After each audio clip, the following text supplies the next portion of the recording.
Hey, what's up, guys? Just working on some sketches right now. I figured I'd make a video, show you what I'm doing in Photoshop to create these. So we have a couple here that I did. Hopefully you're not bashful. We got this one over here on the right, probably about an hour, maybe an hour and a half. This one down below, I ended up abandoning about an hour in. This wasn't really liking the way it was going. And then finally up here, it's the one that I've been working on as of late.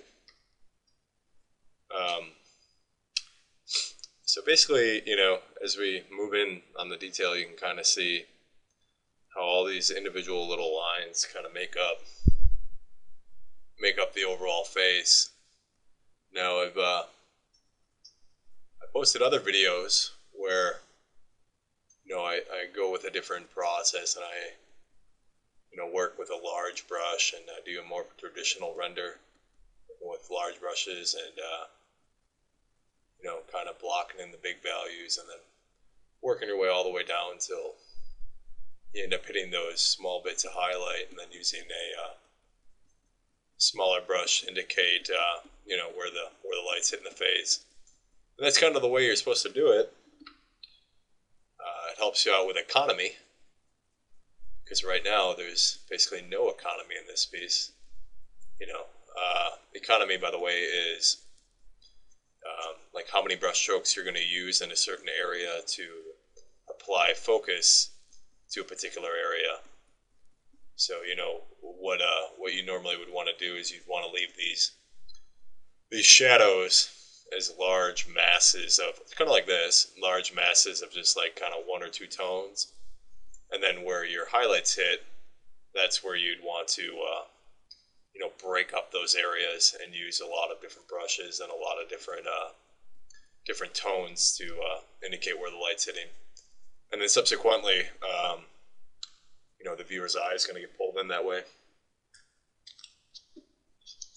But with these cross-hatching drawings, what's nice is it really forces you to kind of look hard at your values and also to really understand kind of how the all the different planes of the face, kind of how things work and how light curves around the face or how it casts shadows.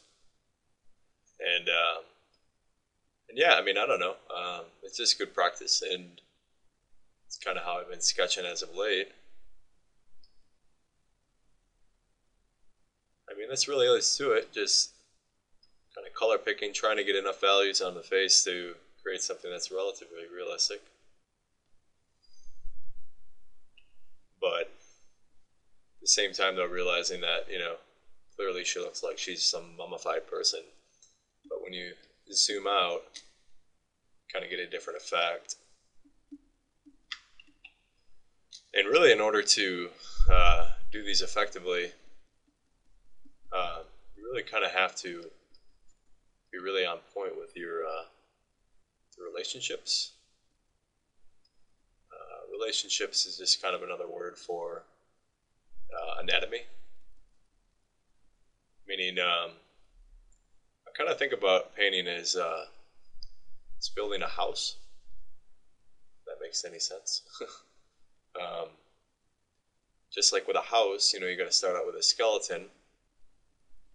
Your framing, and then you go and you add your drywall, you add your electrical, you add your plumbing, you add all these little things until finally, you go and you're now beginning to add all the little decorations to the house, all the cosmetic things.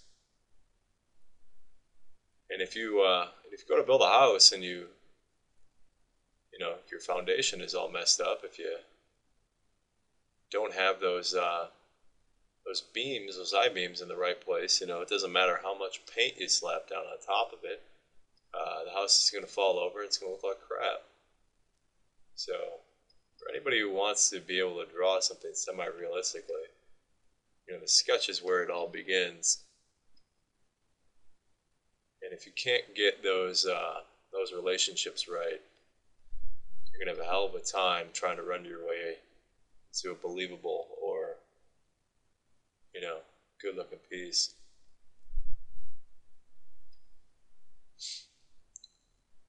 And is there any tips or tricks that you can do to help yourself out with that? Yeah, practice. Like anything else.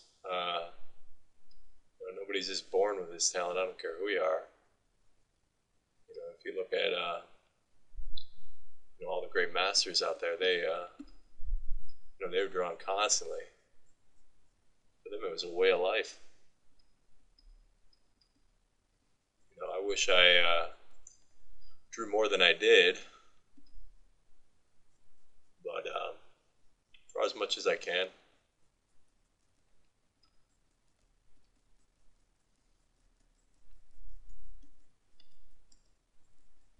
And right now I am working with a reference photo, as I normally do.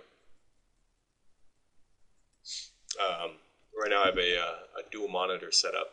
So what you're looking at right now is my monitor I paint on, but over here to the right I have another monitor where here you can see where I put my reference photo up. This gives you, gives you something to draw. It helps you build up that visual memory, so when you want to go and paint something from imagination, you've got something to draw on.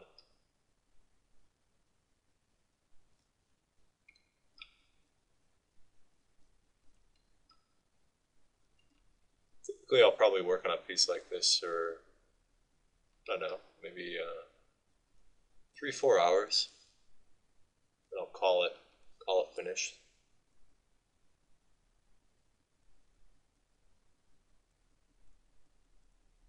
But again, this is really just value. Value is the crux of art. If you don't have good values, just like with the sketch, going back to that analogy with the house, after you've thrown up the frame, you've got to give that house, some drywall, some stucco. Values are extremely, extremely important. What a value is, basically when you see here in black and white,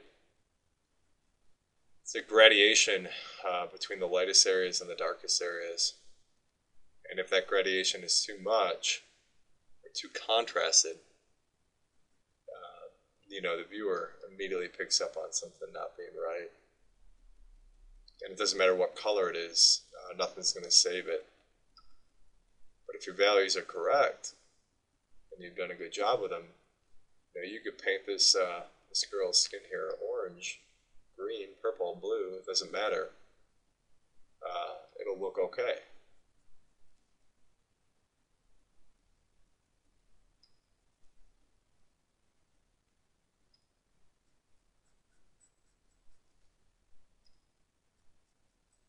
So basically, I'll just kind of keep doing this over and over and over again until, like I get something that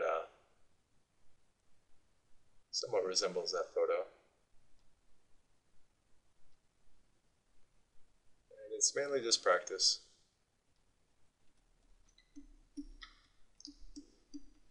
So that's kind of how it's done. Thanks for watching.